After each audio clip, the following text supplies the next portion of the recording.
Hello everybody, my name is Leon Hui.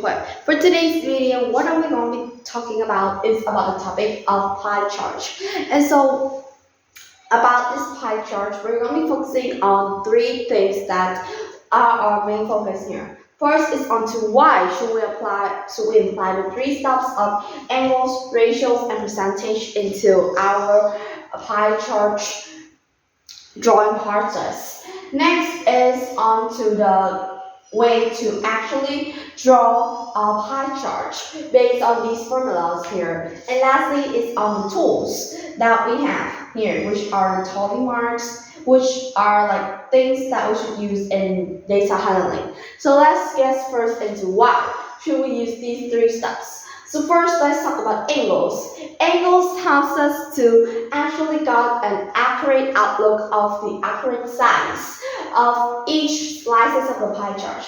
We all know that pie charts are drawn into different kind of slices, just like a pie, so that we could actually represent it and actually got a clear understanding when we look straight into it. So our important thing here is that if we don't have angles, we won't have the accuracy into pie chart.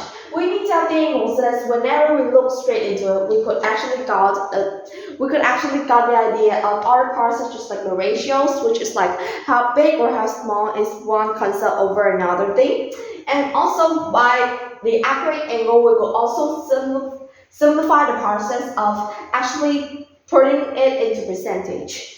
So angles is one really important thing. And so the formula of it is the value of categories divided by the total value and all of that times 360 degrees. And so we got into our angle degree. We will have an example of it later.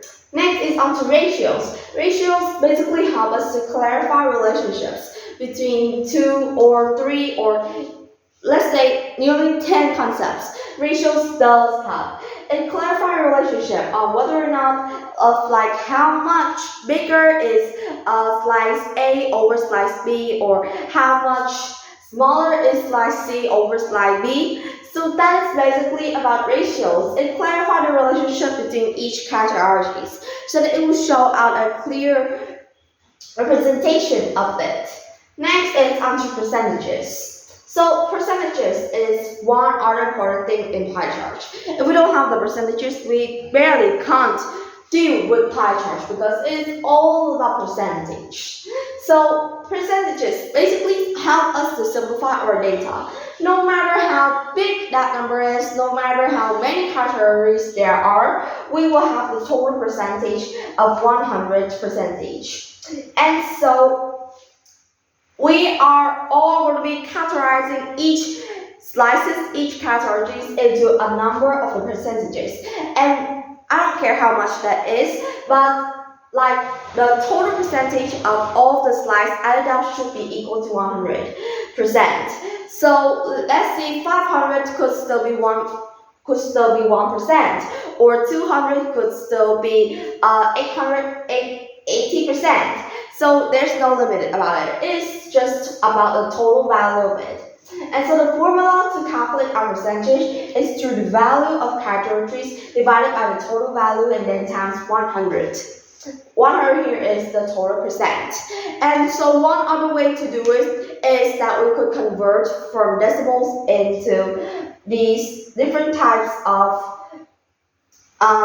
percentage. So we could calculate it through, let's say we have a decimal of 0.2. So we're going to times it by 10 and we will have a 20%. And so that is a way to convert from decimals to percentage. So now let's look into how to actually draw them. And we're going to be using our protractor to help us. Let me take our projector. So here is our protractor. And so now how we're going to be using it is that we're going to use it to calculate the angle. But first, let's look through our problem. So our total value here is 100, and we have three categories which are 20, 30, and 50. And we need to make sure that it adds up to 100, right? So it does. So now let's get straight into it.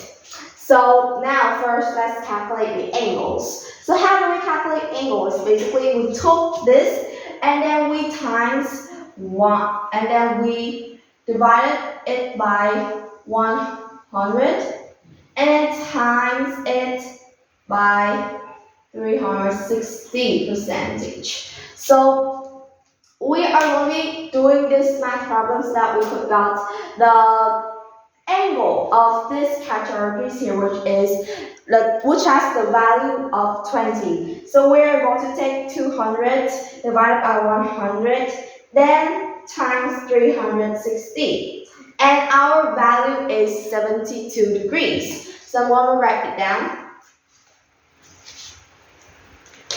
So our angle is 72, and next we have is root 30, so we do the same thing. Divided by 100, then times 360 degrees. And it is equal to about 108 degrees. And so about 50, we are going to divide by 100, then times it by 360. And so what are we gonna get is 180 angles. So that is our total angles here. And now how we're going to be drawing it through a protractor. Now let's look at my protractor. Here on a protractor, it always shows half the degree of the whole circle. So a whole circle degree is 360, and so half of it is going to be 180. And so now we have, let's draw the first part here, which is 72 degrees. So we're going to be putting this point here on our protractor, right onto the middle of our circle. Then we're going to be marking it. We mark it from the 0 point to the point of 72. So 72 is right over here. And so now we connect them together.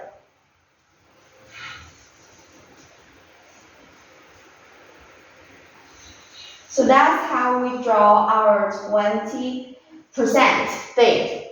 And next on to 30, we do the same thing. So our angle here is 108. So we are going to take the 0 here from the point of the left over here. So earlier we did it right over here, and so now we're going to be doing it here.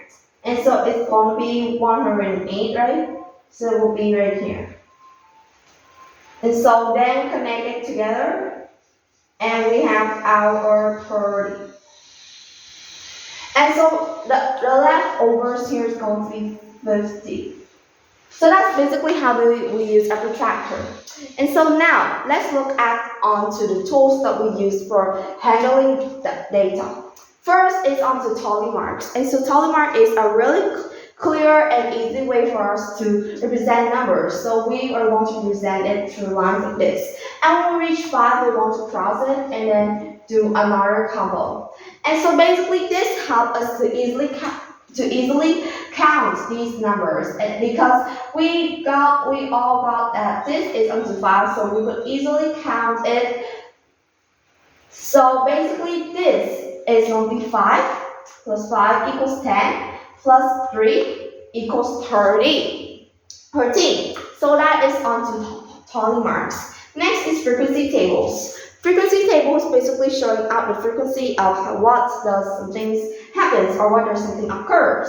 So it is going to be shown into like a table, and there is going to be columns and rows to represent the data and the categories. Next we have is diagrams, and there could be a lot of things such as like Venn diagram, Carroll diagram, etc. There's a lot. We also have charts and graphs, such as here we have this pie chart, bar charts, bar graphs, line graphs, etc. Next is onto the tools of collecting data. So we have as votings, surveys, etc. So we could carry out a survey and ask people or carry out questionnaires or votings on whether or not the, let's say, participant A like A or B or C, just like that. Next is onto the skills. So there's a lot of things that we could imply into our data handling. We should be onto like average, statistics, etc. So we could handle our data smoothly and correctly. So after this video, I've shown out onto the 3 important hierarchies in pie chart, how to draw one using a protractor, and also some tools for handling data. Thank you for listening. Goodbye.